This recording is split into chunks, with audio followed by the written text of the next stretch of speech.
What's up, guys? Welcome back to the channel. Here we are with another reaction. In this, we have Dutch engineers created a silent ATV that recharges drone swarms. This should be interesting. Before we dive in, if you guys happen to enjoy, please don't forget to subscribe, get a bit of thumbs up. Also, if you'd like to support the channel by becoming a member, all you gotta do is hit that join button to receive your exclusive benefits. Let's get to it. Ukraine just became the first foreign customer of a brand new all-terrain vehicle from the Netherlands. It's modular, it's hybrid electric, it can haul a ton, literally, A ton? and it's silent. Dang. But before we meet the Ermine, check out this badass hoodie I got from the 9/11 memorial. Okay, let's meet the Ermine, the Dutch love child of a Tesla, an ATV, and a Black Ops dream machine. By the way, can we pause and appreciate how the Dutch are kicking ass when it comes to supporting Ukraine? Gemantian. Shout out to the bro. You got the Dutch on your side. That's the water tribe. You got the water tribe on your side, bro. That's a very good ally to have behind you. Dre. Hey folks, Wes O'Donnell here, Army and Air Force veteran. I've ridden in Humvees, MRAPs, and the back of a Walmart truck during a military convoy mishap in Alabama. But today we're looking at something that makes all of those feel like steam-powered tractors. Let's dive into why this quirky, brilliant, hybrid little beast is about to be a systemic advantage for Ukraine's frontline mobility. And no, it's not just a fancy golf cart. So let's rewind to June 25th, just a week ago, when something pretty significant happened. And not because someone finally brought decent coffee to the NATO Industry Summit. That's where the Dutch Ministry of Defense signed a contract with Rheinmetall Defense Nederland BV to deliver 20 Ermine light all-terrain vehicles to Ukraine. And sitting at the table wasn't just some procurement clerk pushing paper. Ukraine's own Minister of Defense was present, signaling that this wasn't a low-key handshake deal. It was a strategic alignment wrapped in a mobility package. This was orchestrated under the umbrella of the Ukraine Support Task Force. Look how well it drives in the mud as well. Like, great control. Haven't seen it swerve. Haven't seen it slip. Great control. NATO-aligned initiative designed to boost Ukraine's defense capabilities without triggering Article 5.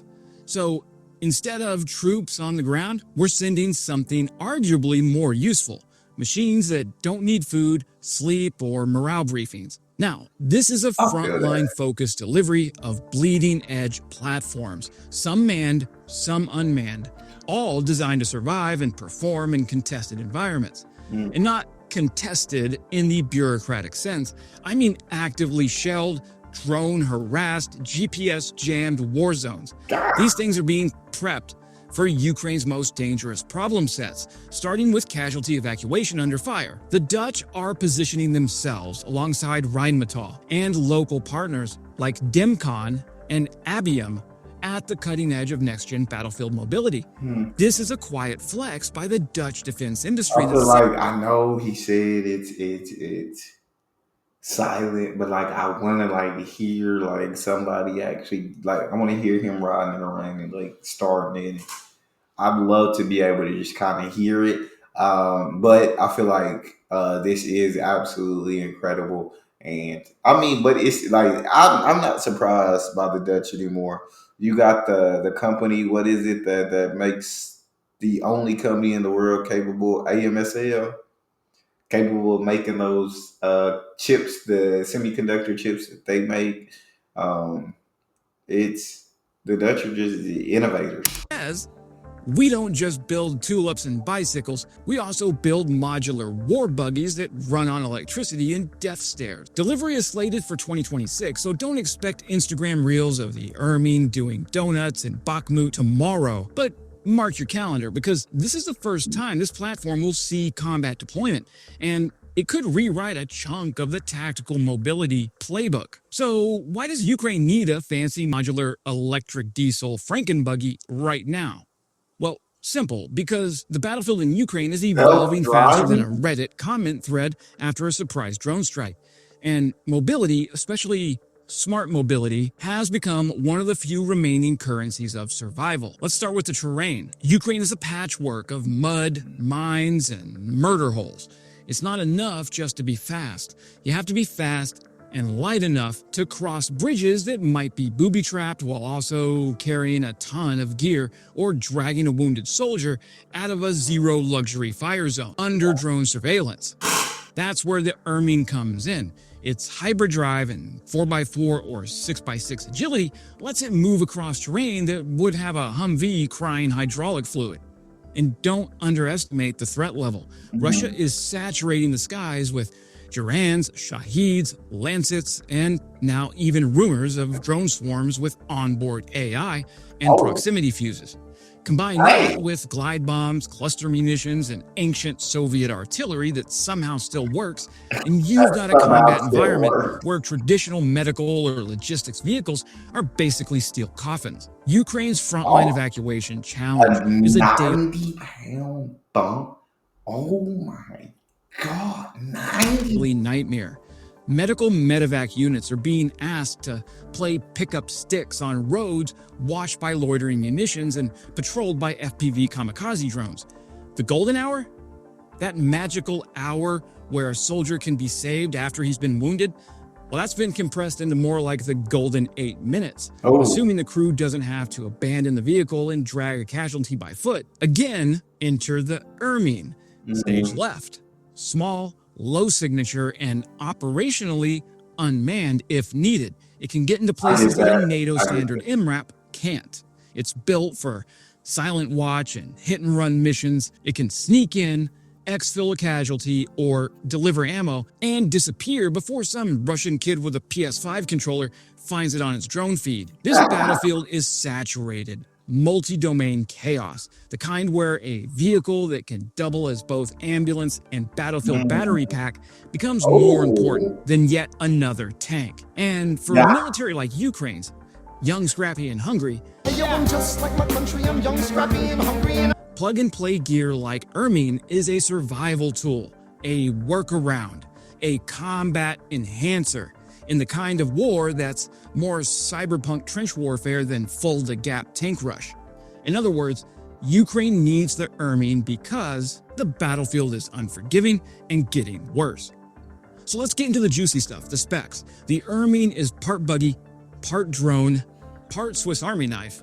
It comes in several... The Ermine is part everything. That is what it is, part everything. It is the best of all worlds. Not the best of both, the best of all worlds.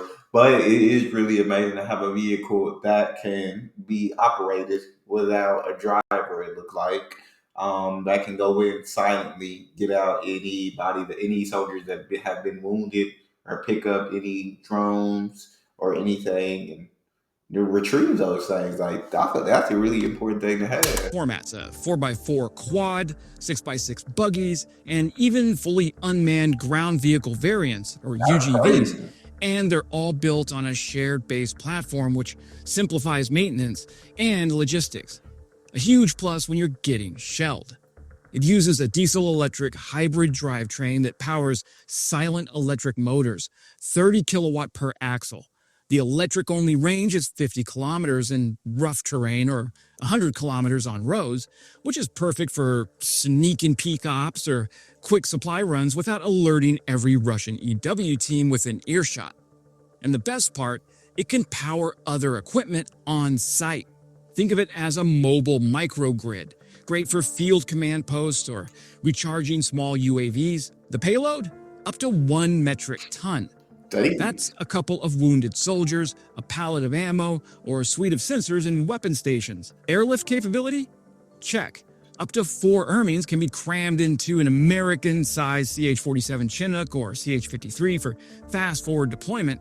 Of course, Ukraine doesn't have any Chinooks yet, but it's still light enough to be moved quickly. And for tactical versatility, try field conversion kits. Want to switch from manned quad to UGV?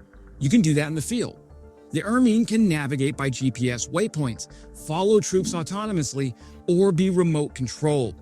This is plug-and-play warfare. So why is this such a big deal for Ukraine? Well, strategically, Ukraine just became the proving ground for Rheinmetall's modular vehicle ecosystem. This is a test bed, and if it Yeah, performs I well guess under definitely. Yeah, very beneficial to the Ukraine for what it's capable of, and very beneficial to the Netherlands to see how it does in a battle tested atmosphere. Ukraine's brutal battlefield conditions, expect NATO partners to start lining up. Second, it fills a mobility gap that Ukraine has been struggling with for a while now. Ukraine has used everything from pickup trucks to retrofitted farm equipment to move troops and supplies. The Ermine provides a purpose-built platform that doesn't scream improvise, adapt, overcome. Third, it's a sign of things to come. Warfare is shifting toward lighter, more modular systems that can adapt quickly, plug into digital networks, and operate off-grid. The Ermine is the ultimate expeditionary vehicle, and it might not be armored, but in this war, defined by drones, distributed logistics, and asymmetric threats, it doesn't need to be. Let's be honest, doctrinally, NATO hasn't been great at light electric battlefield mobility. Yeah, see, and I would know what all NATO has put out, the kind of vehicles, the kind of weaponry. But I guess in the videos that I've seen with different militaries that I've watched, I've never seen a vehicle like this. An historical obsession with armor, tanks, and high-speed convoys. But what Ukraine is showing, what modern war is screaming at us, is that we need platforms like the Ermine that can quietly move a sniper team, recharge a drone swarm, or exfil a casualty under fire without waking up half of Moscow's radar array. The Ermine is an answer to a question NATO hasn't gotten around to asking yet. So where does that leave us? Well, for one, Ukraine continues to be the world's best real-time military lab, and the Ermine has its work cut out for it. It's smart, it's quiet, it's efficient, and modular. Just the kind of vehicle that keeps you in the fight without drawing fire. If it lives up to its specs, it will do more than help Ukraine. It'll shift how we think about mobility, logistics, and battlefield autonomy in the drone-saturated, energy-decentralized wars of the 21st century. Oh, and it proves that even in war, the Dutch still know how to build a damn good ride. Thanks for watching. If you found this breakdown useful, don't forget to like, share, and subscribe. Yeah, that was a very great breakdown. I feel like the Ermine is definitely going to make a huge difference for the Ukraine. And shout out to the Netherlands for thinking something like this. Or in the war, yeah, you're thinking of tanks, you're thinking of drones, you're thinking of jets, you're thinking of all. But is anybody thinking of a vehicle like this? Well, the Dutch were. That's all we have. If you guys enjoyed, don't forget to subscribe, get a bit of thumbs up, check out the next. See y'all next time.